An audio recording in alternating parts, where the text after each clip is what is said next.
Hello दोस्तों, आपका बहुत बहुत स्वागत है हमारे channel short news bye Vineet में। आपके सामने मैं विनीत हूँ। दोस्तों, आज हम बात करेंगे जैसा कि मिस्टर डोनाल्ड ट्रंप ने बोला कि जो यूएस का प्रतिनिधित्व है G20 देश की जो समिट हो रही है साउथ अफ्रीका में, वहाँ पे नहीं होगा। दोस्तों, आज इस वीडियो में हम ये समझेंगे मिस्टर डोनाल्ड ट्रंप ने ऐसा क्यों बोला, उसका उद्देश्य क्या है। हम इन सारी चीज़ों का एनालिसिस करेंगे। पहले दोस्तों हम ये समझ लेते हैं G20 देश होते क्या है, उनका समिट क्या होता है, एक एक करके। दोस्तों, जो G20 देश का जो समूह है वो विकसित और विकासशील देशों का एक समूह है, जहाँ पे मुख्यतः इकोनॉमिकल डेवलपमेंट यानी कि इन्वेस्टमेंट रिलेटेड चीज़ों पे बातें होती हैं, चर्चाएं होती हैं। और लास्ट में जब समिट की एंडिंग होती है तो जो पूरे G20 देश के जो लीडर होते हैं वो उस देश में जाते हैं, जो कि उस देश के लिए एक बड़ा मूवमेंट होता है। जैसा कि हम लोग जानते हैं, चाहे यूएस प्रेसिडेंट हो या यूरोपियन प्रेसिडेंट हो, और हमारे इंडिया के प्राइम मिनिस्टर श्री नरेंद्र मोदी जी भी वहाँ पे जो लास्ट डे होता है वहाँ पे जाएंगे। और वो साउथ अफ्रीका के लिए एक बड़ा दिन होता है और एक तरह से अपने जो कल्चर को भी रिप्रेजेंट करने का एक बड़ा मंच होता है। ये चीज़ें होती हैं। दोस्तों, अब हम बात कर लेते हैं बैकग्राउंड की। मिस्टर डोनाल्ड ट्रंप किस बैकग्राउंड पे इस बात को कह रहे हैं, क्यों मिस्टर डोनाल्ड ट्रंप ने अपनी विजिट को कैंसिल किया है। मिस्टर डोनाल्ड ट्रंप ने ये आरोप गढ़ा है और साउथ अफ्रीका के ऊपर थोप रहे हैं कि साउथ अफ्रीका द्वारा जो वहाँ की वाइट पॉपुलेशन है उनकी ब्रूटल किलिंग की जा रही है और जीनोसाइड किया जा रहा है, यानी कि नरसंहार किया जा रहा है। और साथ ही साथ उसने ये भी आरोप लगाया है कि जो उनकी ज़मीनें हैं वाइट साउथ अफ्रीकन की, उसको भी जबरन सरकार द्वारा कब्जा किया जा रहा है। ऐसा जो है आरोप गढ़ा जा रहा है और साउथ अफ्रीका के ऊपर थोपा जा रहा है। हम ये भी बता दें, जो एलन मस्क हैं वो जो यूएस में साउथ अफ्रीका से मिग्रेंट करके यूएस में गए थे, उन्होंने भी इस बात को ज़ोर शोर से उठाया है।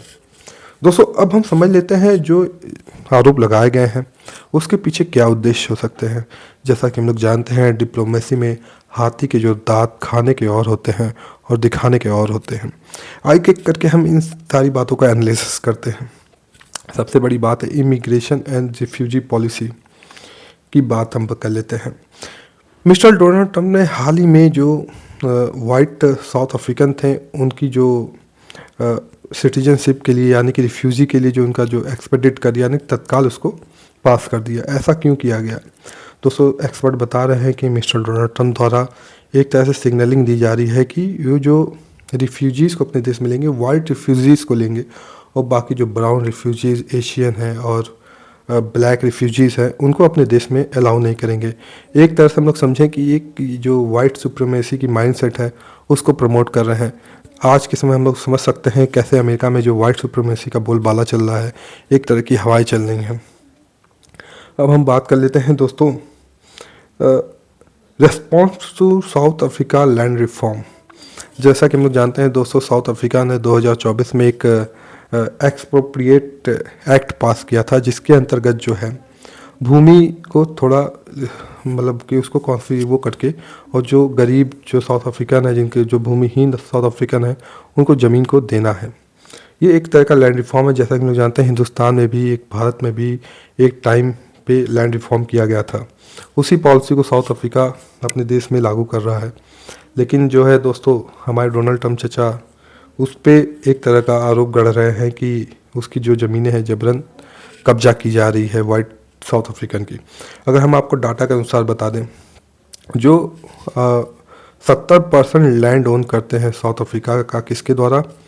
वाइट साउथ अफ्रीकन द्वारा। जो वहाँ की वाइट पॉपुलेशन सिर्फ 8% है और वहाँ का लगभग 70% लैंड पे कब्जा की है। तो इस तरह का कुछ है। अब हम बात कर लेते हैं डोमेस्टिक पॉलिसीज़ अपील की।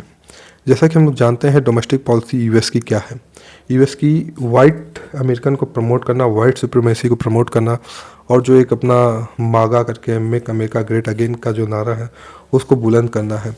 यानी कि एक तरह से वो अपने डोमेस्टिक पॉलिसी में भी, पॉलिटिक्स में भी एक सिग्नलिंग दे रहे हैं कि देखिए, हम आपके जो पूरे वर्ल्ड में कहीं भी अगर किसी भी प्रकार का वाइट लोगों को परेशान किया जाएगा तो उसके जो कर्ता धर्ता है मिस्टर डोनाल्ड ट्रंप, वो खड़े रहेंगे।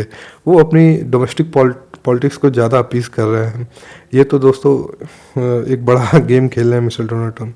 अगर आपको मिस्टर डोनाल्ड ट्रंप का एक कहानी मैं बता दें, वो जैसा कि हम लोग खबर सुने कि नाइजीरिया में उन्होंने एक फिर से आरोप गढ़ दिया कि वहाँ पे जो क्रिश्चियन पॉपुलेशन है उसको मारा जा रहा है, जो यहाँ की इस्लामिक रिबेल है, एक्सट्रीमिस्ट है दोस्तों। लेकिन उसका भी खेल उल्टा है। उसकी खबर आप पढ़ेंगे तो आपको समझ में आएगा कि जो उस तरह का जो आतंकवादी हमले हो रहे हैं नाइजीरिया में, वो खासकर मदरसों में हो रहे हैं, स्कूलों में हो रहे हैं, मार्केट प्लेसेस पे हो रहे हैं, मगर वो टारगेटेड नहीं है किसी एक क्रिश्चियन पॉपुलेशन को नहीं, उसमें ज़्यादा जो नाइजीरियन मुस्लिम पॉपुलेशन है वही ज़्यादा इफेक्टेड है, वो डाटा बताते हैं। लेकिन मिस्टर डोनाल्ड ट्रंप जो है इस बात को अपनी डोमेस्टिक पॉलिटिक्स में और एक तरह से मैसेज देना चाह रहे हैं कि कहीं भी दुनिया में कुछ भी होता है, अगर क्रिश्चियन और वाइट पॉपुलेशन को, मिस्टर डोनाल्ड ट्रंप वहाँ पे खड़े रहेंगे। एक खबर यूएस के आपको वो भी बता देते हैं, जो यूएस के वाइस प्रेसिडेंट है मिस्टर वेंस, उन्होंने अपनी हिंदू वाइफ को बोला कि आप क्रिश्चियन में कन्वर्ट हो जाएंगे। मतलब ये यूएस में क्या हो रहा है, यूएस में ये हो रहा है कि एक तरह से रिलीजन के ऊपर पॉलिटिक्स की जा रही है, वाइट सुप्रीमेसी के ऊपर पॉलिटिक्स की जा रही है, यानी कि जो अपना वोट बेस है एक मजबूत किया जा रहा है, लोगों का माइंड वॉश किया जा रहा है, लोगों को कट्टर बनाया जा रहा है यूएस में। ये सीधे सीधे 4 केस आपको मैंने बता दिया सीधे सीधे कैसे मिस्टर डोनाल्ड ट्रंप एक भयानक आग से खेल रहे हैं, लोगों की ज़िंदगियों के साथ खेल रहे हैं, किसके लिए, एक सत्ता के लिए। मुझे लगता है आगे चल के जो मिस्टर डोनाल्ड ट्रंप का इतिहास होगा, हम लोग ये समझ सकते हैं कैसे कि लालची इंसान को एक जिम्मेदार और बड़े पोस्ट पे नहीं होना चाहिए, कैसे एक लालची इंसान अपने फ़ायदे के लिए, लोगों के लिए खतरा, बहुत बड़ा खतरा बन सकता है। साथ ही साथ हमने ये भी देखा कैसे मिस्टर डोनाल्ड ट्रंप ने न्यूक्लियर टेस्ट का भी वार्निंग दे दिया, जिससे दुनिया में एक अस्थिरता क्रिएट होगी। उनके परमिट के बाद हमने फिर खबर देखा कैसे रशिया ने भी न्यूक्लियर टेस्ट के लिए तैयारियां शुरू कर दी हैं। हम समझ सकते हैं दुनिया किस ओर जा रही है। अब हम आगे बात कर लेते हैं दोस्तों, जियोपॉलिटिकल लिवरेजेस की हम बात कर लेते हैं, यानी कि mister Donald Trump south Africa से इतना चिढ़े क्यों हुए हैं। आइए हम ये समझ लेते हैं। जैसा कि हम लोग पूर्व में देखे थे, साउथ अफ्रीका ने कोर्ट ऑफ इंटरनेशनल जस्टिस में अपील किया था अगेंस्ट किसके, इजराइल के, किसके खिलाफ, जो गाजा में जीनोसाइड हो रहा है। उससे जो मिस्टर डोनाल्ड ट्रंप हैं वो चिढ़े हुए हैं, पहली बात। और जो साउथ अफ्रीका का जो ब्रिक्स में सम्मिलित होना है और साथ ही साथ चीन और रशिया के साथ जो उसके संबंध बढ़ रहे हैं और गहरा रहे हैं, उसके लिए भी मिस्टर डोनाल्ड ट्रंप काफ़ी चिढ़े हुए हैं। दोस्तों अब हम बात कर लेते हैं कुछ फैक्चुअल डाटा और कॉन्टेक्चुअल बातों के ऊपर।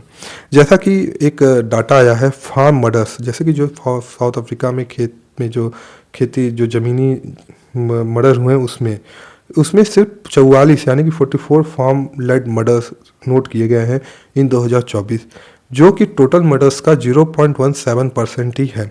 और उसमें से भी जो 44 लोग जो लोगों की हत्या हुई है, उसमें से केवल 8 ही वाइट साउथ अफ्रीकन थे, यानी कि वाइट लोगों की हत्या केवल 8 ही हुई है। कैसे, अब हम समझ सकते हैं कैसे जो बेबुनियाद आरोप गढ़े जा रहे हैं साउथ अफ्रीका के ऊपर। अब अगर हम बात कर लें लैंड इश्यूज़ की, और जो एक्सप्रोप्रिएट एक्ट जो पास हुआ है, उसको जो लैंड को कॉन्फिगरेट करना है, वो कोर्ट के सुपरविजन में हो रहा है। अभी तक कोई भी जो नो मास सीजन, मतलब कोई भी एक बड़े स्केल पे कोई भी इस तरह का जब्ती यानी कि ज़मीन की जब्ती नहीं देखी गई है। और जो भी लैंड को जब्त किया जा रहा है वो पूरी तरह से पारदर्शी है और कोर्ट के पूरी तरह से सुपरविजन में किया जा रहा है। दोस्तों मैं आशा करता हूँ ये छोटा सा वीडियो आपको पसंद आया होगा। अगर पसंद आया होगा तो इसको लाइक और सब्सक्राइब जरूर करें। आपका बहुत बहुत धन्यवाद। Thank you very much.